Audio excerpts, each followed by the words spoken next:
Hello. This section is about art, section 3, and it's about art and World War One. So previously in section 2, we talked about, and we still had the posters all up on the class, but this one is about art during World War One. Keep in mind that I would like you to take notes, and I'll check these upon when I return. And tomorrow you will have an art scrimmage against Mary Starr. So it's very important that you understand the material, and if you have any questions, to let me know. So I'm going to go over this really quickly. You know, the section itself was about 18-19 pages, so there's a lot of material even though it's so short. So I'm going to go over the 6 pieces of art and the 6 artists. First of all, during this time, modernist artists, they're the ones that went from place to place, and they went around Europe, went around America. That's why you see those arrows there, kind of spreading their ideas, these new ideas. Again, those are modernist artists. Artists such as Kandinsky and Duchamp, which we talked about earlier, they responded to World War One, like the upcoming World War One, by creating new styles of art. But these next 6 artists, the ones I'm going to talk about, their responses or statements about World War One. So the ones that we talked about before were before World War One. This is during World War One, or responses about World War One.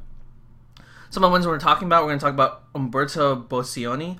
His whole thing was about a machine age. We're going to talk about Marsden Hartley and George Gross. They talk about psychological works as opposed to, drawing a picture of the war. They drew more about the actual emotions that came from war.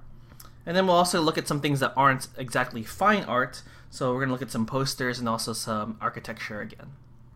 So the first one we're going to talk about, this one is Marinetti. His name is Filippo Marinetti. So you can see this cute little thought bubble of the things that he thought about. Before the World War One, we were talking about, again, the pre-war period was very fast-paced. Things were getting modern before World War One even started.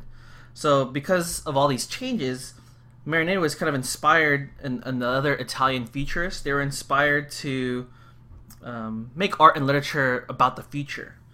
It also kind of, you can see like these male and female symbols. It also was rejecting, so the stuff on the left, this one says future machines, male and war. This is what he liked, and this is stuff that he was starting to reject. Sentimentalism, females, romantic. He thought that was weak. He was more into machines, war, the future. But because of all the loss and tragedy of World War One, that's what killed futurism and dissolved the movement. Futurism, futurists, and Umberto Boccioni, they all died during the war, all these futurists. This movement then again reemerged after World War One in the 20s and 30s, and it was again spearheaded by Filippo Marinetti. He associated himself with fascism, and it was something that other futurists didn't like, and that's kind of the background story about Filippo Marinetti. The other person, Umberto Boccioni, here's a quick timeline about him. First of all, he was a painter and sculptor. He was born in South Italy. He was born 1882 to 1916. As you can see, here's a picture of him. And during his studies in Rome, he studied painting in Rome under Giacomo Balla. He visited a lot of places. So when he went to Rome, he traveled all the time, even though he was in Rome. He went to Russia, Paris, Milan, Venice, all these places. And in 1907, he meets other futurists at the Famiglia Artistica. This was an artistic society that hosted lots of art exhibitionists. So when he went there, he met other futurists. In 1910, he contributes to futurist publications. So he published the first Futurist Manifesto in 1909, and he contributed a couple of things to it. One called the Manifesto of Futurist Painting, and the other called the Technical Manifesto of Futurist Painting. So all this in 1909, 1910, he's contributing to futurist publications.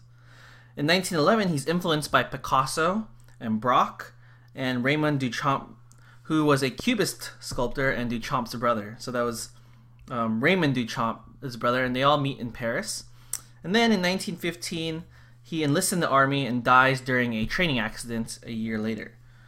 Before he died, I forgot to mention this, but because he was exposed to all these sculptors, he became more interested in sculpting as well.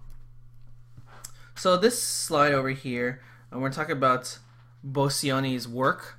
This one's called Unique Forms of Continuity in Space. Originally it was in plaster, because bronze was too expensive and too difficult to move. So the first bronze cast of his work was made in 1931. So you can see this right here, 1931.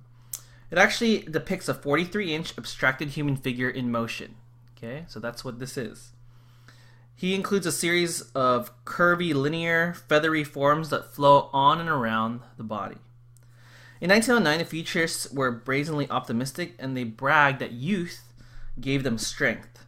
So that's why it has a kind of a powerful, it's hard to tell, but it has kind of like a powerful stride.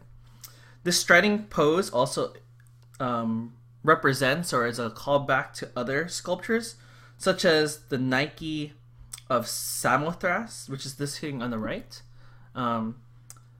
which is on display in the Louvre, which is this picture over here, when Boccioni created this work. So it's kind of inspired by this over here. And again, this is called the Nike of Samothrace. The use of metal instead of more traditional plaster was consistent with that philosophy of the Futurists, meaning the machine age and the future. That's why they decided to use metal after all.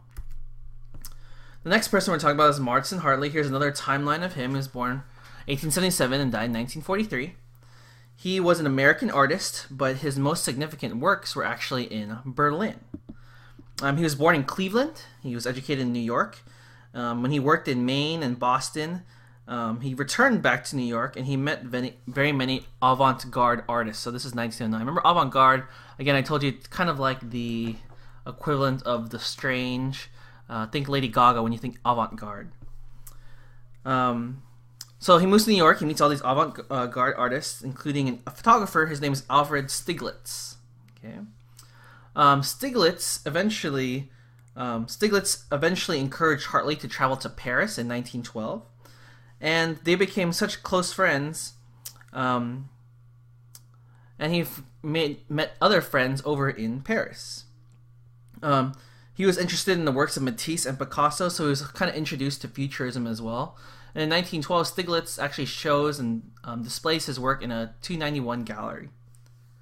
He then, in 1913, travels to Berlin, and Berlin back then was known for homosexuals, gays.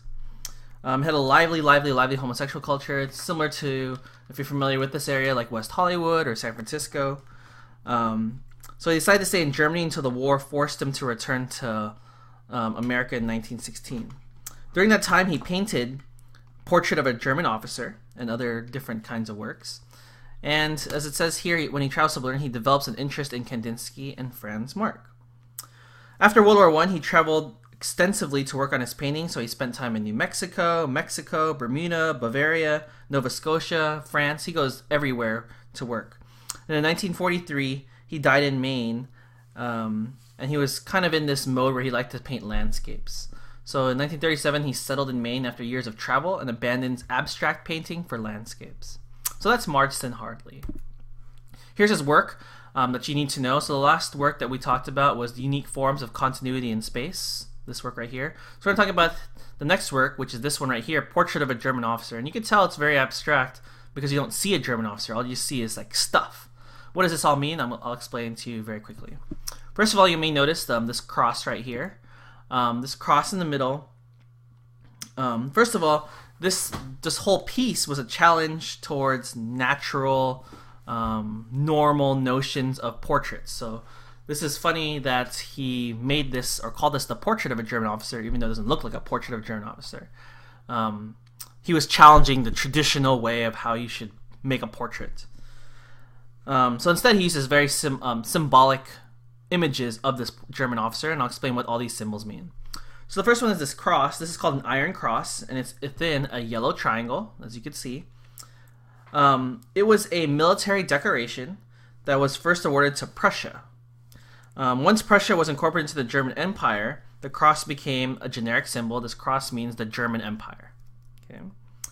You can't see it here on the back, but these checkered and striped flags, they mean the German Empire and Bavaria, using colors that had kind of like associations for, because there's also this checkered flag, there's this striped one. They kind of represent different areas and regions of the German Empire. The subject, or who the portrait or who the German officer is, you'll see on the bottom left there's a KVF. KVF represents Karl von Freiberg. He was a German officer who was killed in 1914, and he was awarded the Iron Cross after he had died. So that's called posthumously. Scholars, or people that analyze this work, they kind of are guessing or gossiping or rumored that Hartley, the person who made this, had a romantic relationship with KVF or Freiberg. If it's not romantic, at least it was a very, very, very close relationship, because Freiberg also appears in a lot of other of Hartley's works. So that's his initials right there in the bottom. Again, it's Karl von Freiberg. This E, it's in the middle. E represents either his class, or it could represent Edmund, which was his original name. So that E is either his class or it means Edmund. They don't know what that E means for sure. The 4 represents his regiment number, and 24 at the bottom, that represents the age at which he when he was killed. So just here's all the bullet points if you want to know what I just said. Again, it challenges the normal notion, naturalistic notion of portraits. It uses symbolic references. KVF, Karl von Freiberg. The Iron Cross represents the German military. The flags represent different parts of the German Empire. He died at 24. 4 was his regiment number, and E was either his class, or E could be his original name or his real name, Edmund. So that's another work that you usually need to know. So just the context of this work. When he was in Berlin, Hartley wrote to his friend Gertrude Stein about his love for pageants and parades of Berlin, many of which featured like a lot of military regalia. So he tried to capture all this patriotism for everything German in his works.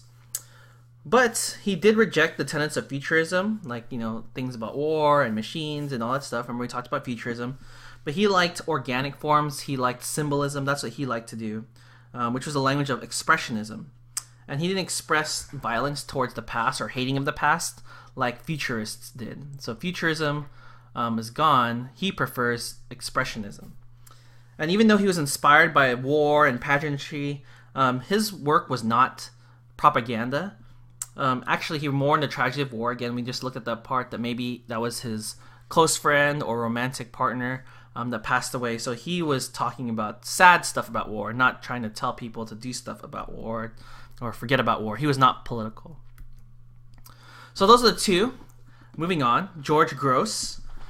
Here's his timeline. Again, I know it's a lot of stuff, so just bear with me if you want to take a few quick notes and understand who this guy is. George Gross, he used caricatures and paintings to mock society after the war. He grew up in the area of Germany that is now Poland. So it says they're born in the Pomeranian region of Germany. And he, in 1893, he attended weekly local drawing classes. He followed up with the study in 1909 at the Dresden Academy of Fine Arts. So he was he was formally educated in art. In 1914, he also went, after the Dresden Academy of Fine Arts, he went to the Berlin College of Arts and Crafts and the Académie Colarossi in Paris. In 1914, he decides to volunteer for the military. And in 1917, he was discharged from the army after he was ill. So even though he volunteered for the military, he was kind of discharged because he was sick. And then he was conscripted again in 1917, but then discharged again. So this guy went to the military, got kicked out, went to the military, got kicked out. Now he was entirely disillusioned with German nationalism. He added an E at the end of his first name to reflect his affinity for the Allied nations being against Germany. So Gross, he was very anti-Nazi. And, in the 1920s, he creates the satirical, almost grotesque anti-Weimar art, so anti-German. In 1932, he immigrates to the United States and breaks away from the Communist Party. So that's who Gross is. And then, before he died, he taught in New York. He taught art in New York until the end of his life. So in 1959, he returns to Berlin and then dies. He fell and he dies after those injuries. So that's George Gross. So here's his work. It's called Republican Automatons. And I don't know how to pronounce it. Automatons. So first of all, here's a video. This video is from Hugo. I'm pretty sure some of you heard of the movie Hugo in 2011. and it's centered around a Parisian automaton that was around the same, that was created around the same time as this this particular work. So I'm just going to show you this clip from Hugo.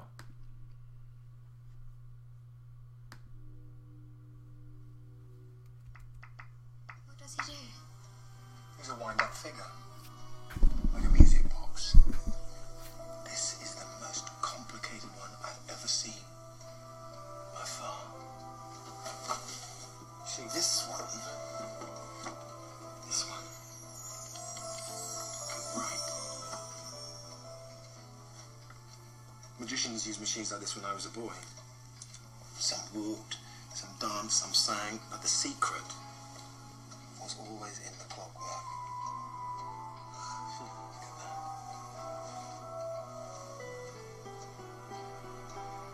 Can we fix him? Of course we can fix him. So that's so you can get a brief look at what an automaton is. So first of all, if I could show it to you real quick, a couple of things that you may want to notice. First of all, this figure has a cross. You'll see right here, it's very similar to the cross that we saw in Portrait of a German Officer. Also, you notice that there's like a grid-like maze of streets and such. This is utterly barren and lifeless, completely different from Hartley's bright and beautiful pageantry. This one's kind of like plain and barren. These two figures right here, they're not men, but they're actually hollow machines in the shape of men. They're called automatons. These mechanical robots, there's a lot of them that were created from 1860 to 1910 during the golden age of automaton production. So these automatons, it's another fancy word for robots. Many of these makers thrived in Paris, and they exported these across the world. The man on the left, this guy right here, he has a peg, if you notice.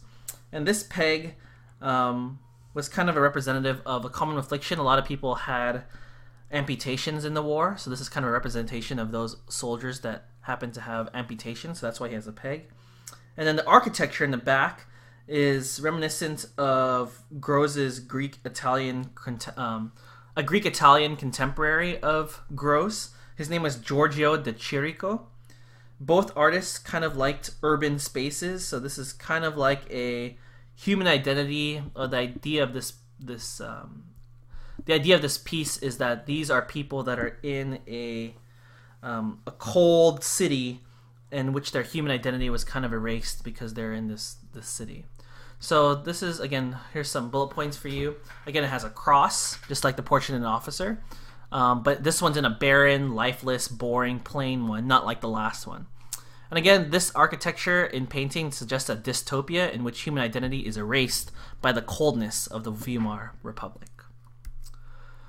So, again, the context of this, Gross's most famous works criticized the Weimar Republic. I know it's hidden there, but you could kind of guess that this says Republic. The Republic was formed in 1919 at the end of World War I, and the German Revolution of 1918 to 1919. So this is kind of like the timeline of the Weimar Republic. It replaced the German Empire, so once the German Empire died, it was the Weimar Republic instead. And many people felt the new government kind of betrayed the workers and ruled with false authority. So that's kind of the reputation of the Weimar Republic. He suggested that the ruling class is unfeeling and didn't really have any emotions. And he condemned the machine age. He was against the futurists. He didn't like this machine age or people going towards the future. He rather, how can I say this? He was anti-robot, anti-automaton. He was more about the emotions. In the lower left, this is a 1920s advertisement. And this is Gross's Mechanical Men and the chess-playing automaton. So this is like an automaton that plays chess. Okay. Basically, he's saying that people don't have their own personal autonomy, like they don't have their own emotions or feelings, and everyone's kind of like a robot. So it's kind of like an appropriate metaphor at the time for the people in this republic. And then the republic died, or ended, 1933 in the beginning of the Third Reich. So next piece we're going to talk about is different propaganda of the war, World War I. So World War I marked the first U.S. real the U.S.'s real first propaganda.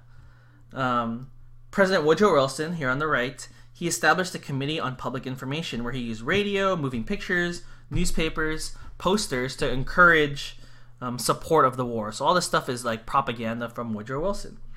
Posters sought to encourage like recruitments to try to get people to join the army, just to get awareness of what they're doing in the war, and prudent use of resources. Most posters use visual imagery and symbolism, just like the ones you see here, to get the audience's attention. And then there's a song, I don't have to play the whole song, but this song is called Over There by George Cohan. This is a very famous propaganda song about World War I.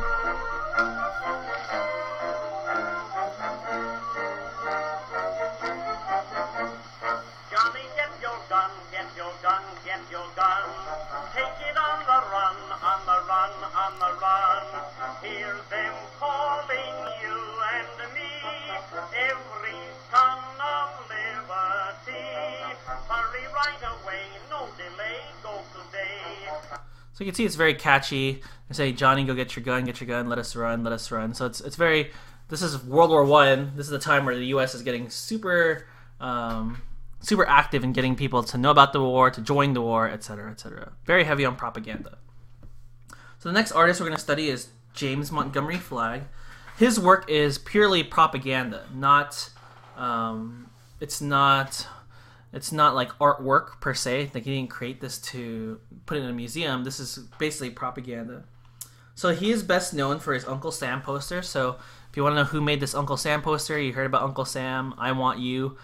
It could be attributed to James Montgomery Flagg. So you'll notice that he actually used his own facial features to make the Uncle Sam poster in 1917. And he did so because he wanted to save money on hiring a model, so he just used his own face. It was such an iconic image that between 1917 and 1918, it was printed 18 million times. Oh, sorry. It was printed over 4 million times in 1918 to 1919. That's why it was so striking as a propaganda poster. It was even reused in World War II, and that's how strong that poster was. He worked as an illustrator at the beginning of his career, and he had his first works published when he was 12 years old. I could show you. Oh, there it is. Times 4 million. He did this when he was 12 years old, and he soon became a member of Judge and Life, these two very popular magazines. He was on staff for both of these magazines, again, Life and Judge. Flagg was patriotic, so it's very easy to remember, like James Montgomery Flagg, like who was he? Think Uncle Sam, think United States. He eventually studied at the Art Student League of New York and then traveled to London and Paris. And during the war, he produced 46 images to support the war, and also continued to produce posters during World War II. So that's what James Montgomery Flagg is all about. So here's a little bit more of his work. Wake Up America is this one right here, the piece that's right here in the middle. Wake Up America personifies America, kind of asleep. This is America, even though it's a woman. This represents America, asleep in the chair, dressed in a flag-painted dress, and a red, white, and blue. This is a Phrygian cap. Here's how you pronounce it, a Phrygian cap. And it's a symbol of liberty. And this one's like a joke. It says, "End bad hair days," with origins in ancient Rome, and it was also used in the French Revolution. The U.S. was neutral for a while in World War I, and in 1917 they declared war on the German forces. Again, that's 1917 when the U.S. declared war on Germany. Many Americans opposed to war, while others were kind of ambivalent or they were just complacent about the war. The image of the woman who sleeps while others are suffering is kind of meant to get people to be patriotic about their country. Flagg also used the female America and Phrygian cap in other posters. So this is one that he did. Here's another one that he did. So it's a very common theme to use a red, white, and blue flag dress and a Phrygian cap. The next pieces we're going to talk about, we talked about propaganda. This one's going to be about a war memorial. So to address the loss and all the sad things about World War I, there's a lot of memorials that were constructed. So that's another art piece that we're expected to know. Countries that suffered the most losses, like France and England, they had tons of memorials all over the country. That's France and England. but fewer were constructed in America because they didn't really have any battle sites in America, so they don't really have that many memorials. Even though the American death toll was very high, it was not as high, or percentage-wise, not as great as France or England or any of the European nations. The war memorial tradition existed before World War I, but most previous monuments celebrated victories instead of mourning those lost. So these are the first times in World War I where the memorials were set up to mourn as opposed to as in celebration. And these were being created very frequently up until World War II. So again, most monuments celebrated victories before World War I. They mourned for the loss, and it could be seen as an argument for peace. So if they put up these memorials, you kind of don't want to go to war anymore. So here are types of memorials. Again, you need to know all different types. The first one is called utilitarian. This one serves an obvious function in addition to memorializing the dead. So it's a memorial and it could be a clock. It's a memorial and a bridge. It's a memorial and a museum. It's a memorial and a park, or it's a memorial and a hospital. And you usually have an ornamental plaque. So that's called a utilitarian memorial. It's a memorial that also has a use. A cenotaph monument, these are empty tombs representing those that were lost and their remains are elsewhere. So they're empty tomb monuments, a cenotaph. Non-utilitarian memorials, they have no function. So we're talking about arches, sculptures, monuments. They invoke remembrance through symbolism. So these do not have a function at all. And then lastly, tombs to the unknown. These are the burial sites of individuals whose remains were never identified. So these are another memorial that represented people that were passed away but could not be identified. So this next slide, we're talking about different other kinds of memorials. Memorials are frequently visited on important dates. So think of Veterans Day as a date where everyone goes to a memorial. They're also often politicized. They kind of use them for anti-war protests. And between the wars, memorials in Italy and Germany were produced with strong nationalistic tones. So they're very, places for patriotism. These memorials and grave sites at the time used conservative and balanced styles. So these are very conservative, very balanced, not very flashy or it's not like super colorful. They use references to Egyptian art. Christian iconography was also very popular as well. Memorials always they're very, very, very expensive. They required a very significant budget and was often funded by competitions between architects and designers. Some were funded by the government, but others were based on charity or someone had to donate for them. So that's why you see here it says charity and competitions. So individual citizens will also pay subscriptions to build a memorial. So that's what subscriptions are here. So use, again, they're used for obviously to memorialize, but they're done during either to increase patriotism or to be visited during these days. The icons, they got it from either Egyptian or Christian iconography, and it was supported or funded, that's why I mean by patronage, by the government or charity, or individuals had to subscribe to it, or they had these competitions where people had to pay in or buy in, and that's how it was funded. So this is the one that we're going to study. The guy's name is Harold Van Buren Magonigle, and his piece, this is the Liberty Memorial. He was from... this is in Kansas City, Missouri. And after the armistice, Kansas City was discussing having a World War I memorial. The committee wanted to involve local residents in the project, so they voted to build, or the residents of Kansas City voted to build a non-utilitarian, meaning it has no function, memorial constructed by the winner of a competition for the best design. Fundraising was voluntary, and it was all the Kansas City residents of all ages, all social classes, and eventually they raised up to $2.5 million. Some of the most prominent architects were invited to submit plans, but the one who won was Harold Van Buren Magonigle. Magonigle was already well known for his William McKinney Memorial in Ohio, and his writing. He was a very famous author in architecture. His wife actually designed some of the sculptural decorations for the Liberty Memorial, but her contribution was eventually got rid of because they couldn't afford it. So just a little bit about him. In 1903, he opened his own firm in New York, and the association in 1919, they began fundraising, In 1921, 2 years later, they select him as the architect. And in 1926, 5 years later, the Liberty Memorial is completed. So here are some pictures of it. Let me just show you slowly what it looks like. It looks like this, and it looks like that. And here are some more pictures. There's a National World War I museum there at Kansas City.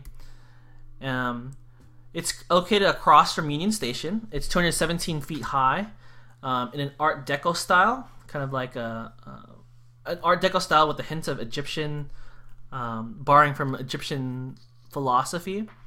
The shaft, this big shaft in the middle, represents courage, sacrifice, patriotism, and honor. And then the crown represents a funeral pyre.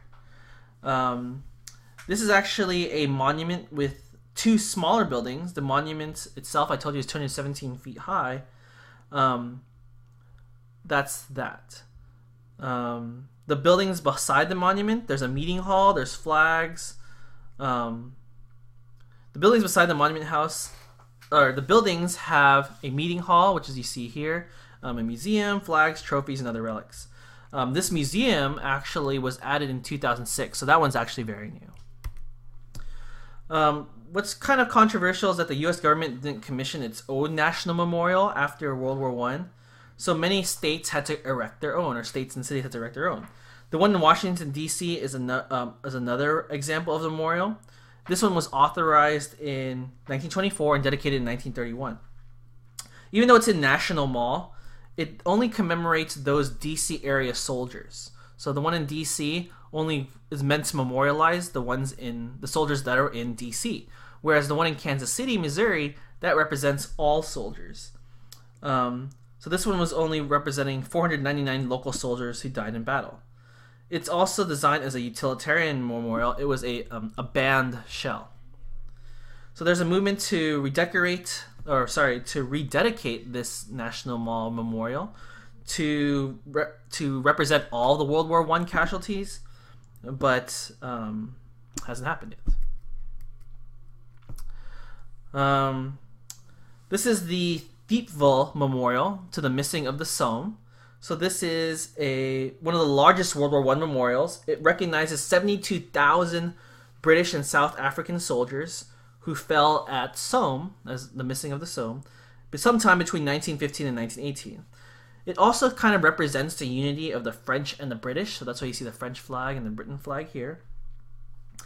Ceremonies to commemorate the start of the battle were held annually in the 1920s and 1930s, so they always had this tradition. And this video is an example of the commemoration activities, and it shows what a living memorial is. So we'll play this quick video of this memorial.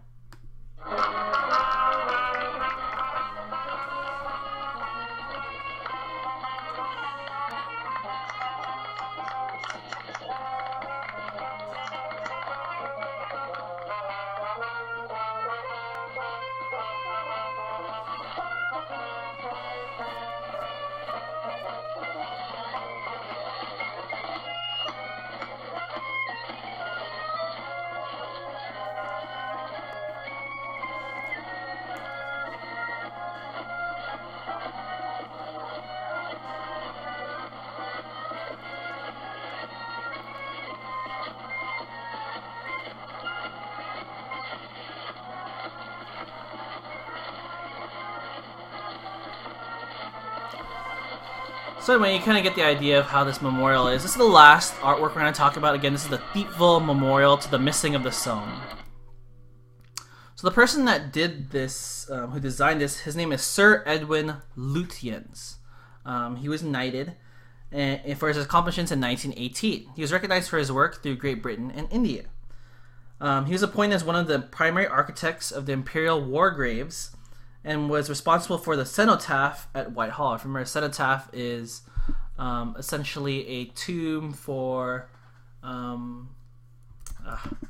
cenotaph. If I go back, it represents those lost, but their remains are elsewhere. So cenotaph. Sorry, back to this.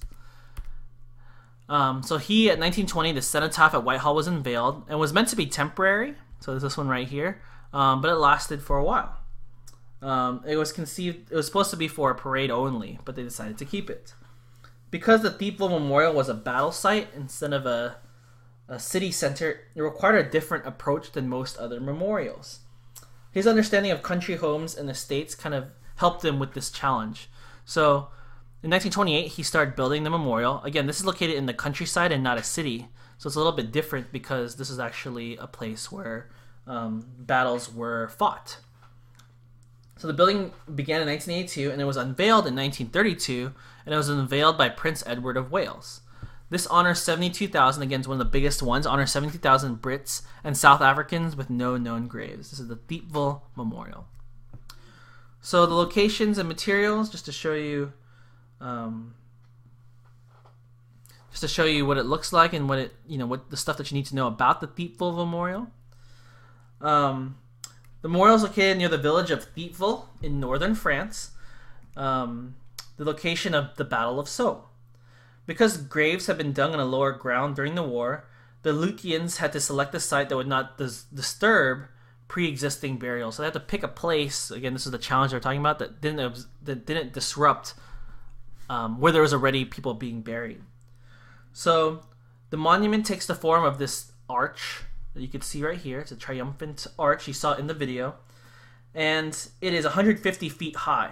It's made of red brick, and it's partially faced with a stone called Portland stone.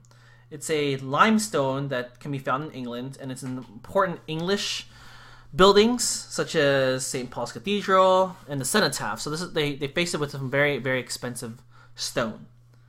The corners of the arch have stone laurel wreaths. So you can see these wreaths, what we mean by stone laurel wreaths in the corners. So the corners are here, and this is what the wreaths look like. And they feature the names of the famous battles that were fought there.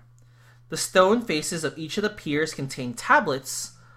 These are the tablets with the list of names of over 72,000 soldiers whose bodies were never identified.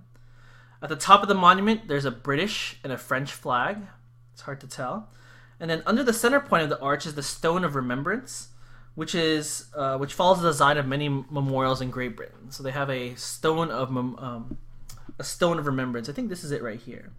So again, this is located in North France. We got an arch 150 feet high, red brick with some Portland stone, and the stone faces on each pier list the names of the dead. So that, I know it was very long. That was section 3. Hopefully you understood all 6 of those artworks and all 6 of those artists. Again, with everything, it's a lot, but hopefully as we get closer and closer to the decathlon, it starts to sink into your brain. So I hope you enjoyed the presentation, and I'll see y'all later.